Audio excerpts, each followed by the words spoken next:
it really irks people like me, like us, right, to overspend or not know how to get the most bang for our buck out of probably the most expensive buy in the grocery store, the meat department, right? That's why we love bringing in master butcher and author of this. I love this book, like for real. I even wrote a blurb for this book right there. He's the author of The Everyday Meat Guide. This is Ray Venezia.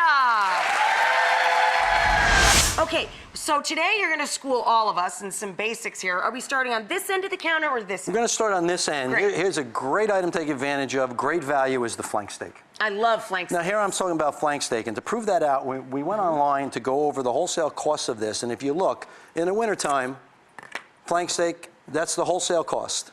Right. You go to the spring, gets even higher. You go to the summer, when everybody's thinking flank steak. Right, that's all they think. Then the summer ends, nobody thinks flank steak anymore, and look at this in the fall. Oh my God, less than $5. It drops down. Now remember, for every dime here is more money in the retail price. That's, you know, I have to say, it works just like fashion, really.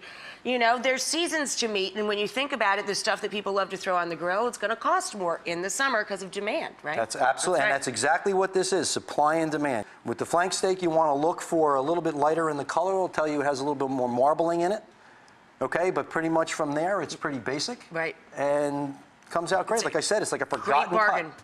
Love it. Moving along. Moving along next, again, because of supply and demand, right. Short ribs. I love short ribs. It's coming from the front of the Doesn't. animal. Now at this time of year, from the rib going back, right. A lot of pressure on those cuts. Rib roasts, the filet mignons, the roast beefs. So the front of the animal, and now it's not summer, so they're not grinding as much. That's right. You're gonna get a better value on the chuck meat, and that's what you want. You wanna make sure you get chuck short ribs, which will be very meaty. I love them because this time you can put them in a slow cooker. They're so affordable. I mean, I put them on the stove or in the oven on low. They're in there for hours. The leftovers, oh my God, you can make ragu out of them and hash the next morning with soft egg on top. Ah! We actually use them for sliders at the wedding. Oh, fantastic, aren't they? Oh, they're phenomenal. Just phenomenal. Very rich, very flavorful, tender, and like I said, you can let it slow Melts cook all in your day mouth. and come home and have a great, nutritious meal. And now the key to these are, again, you want to make sure you're getting from the chuck and not a little further down in the rib section. Gotcha. So when you look at the coloring, it will not be the lighter. It'll be a little on the darker side. The meat toward the front is always going to run a little darker. Now, a key to the darkness is meat turns red when you cut it.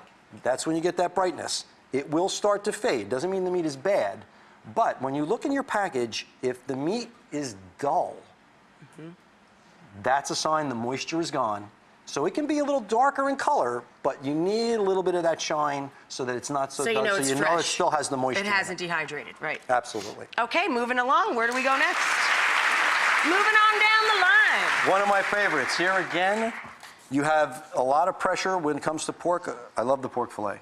There's a lot of pressure this time of year. Everyone does. I think this is a really versatile cut too, don't you think? Not only the most versatile to me, it's got more flavor than any other fillet. It's still an extremely lean cut. Biggest people's problem with this is because it's the pieces the size they are, they don't think about feeding a lot of people with it. That's and it's true. Not that you difficult never think of it to for do. a crowd. You think of it for a couple or 2 to 4. Right. You're but right. To cook a couple of them is no big deal. They're easy to slice. It takes the same amount of time. Unbelievably easy to cook. With the pork, there's a lot of pressure on the back end. The back end is the legs, and they're making the smoked hams for the holidays. Right. We have the graphic right here. So right through this section, you have the center cut, which is a lot of pressure on that all year round. Everybody wants center cut everything. Right. They're making hams now for the holiday. What's left is the fillet that runs right in there, and people aren't buying them. You'll see them run on sale all the time. Another great thing I love is this is how you'll find them in the store.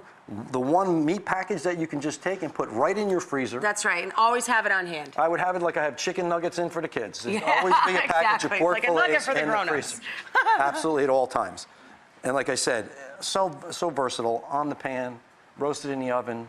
And very you quick name cooking. it, you can do it. Even if you leave them whole and you don't cut them into medallions, that's less than 30 minutes. Absolutely. Yeah. I know a thing or two about 30-minute meals. Okay, moving on down the line, sir. Next, we're going to go to a more expensive cut that people stay away from. Here you go, loin lamb chops. I love lamb chops. In fact, I'm cooking them later in the show today, actually. Now, with the holidays coming, a lot of pressure on the racks and the legs of lamb, and in the middle of those is the loin, which is the porterhouse and T-bone steak of the lamb. So it's got a lot of robust flavor. Okay, a lot of people don't think of it as often coming off certain times of year, and they think instant mint jelly. I like to serve this with a mint chimichurri.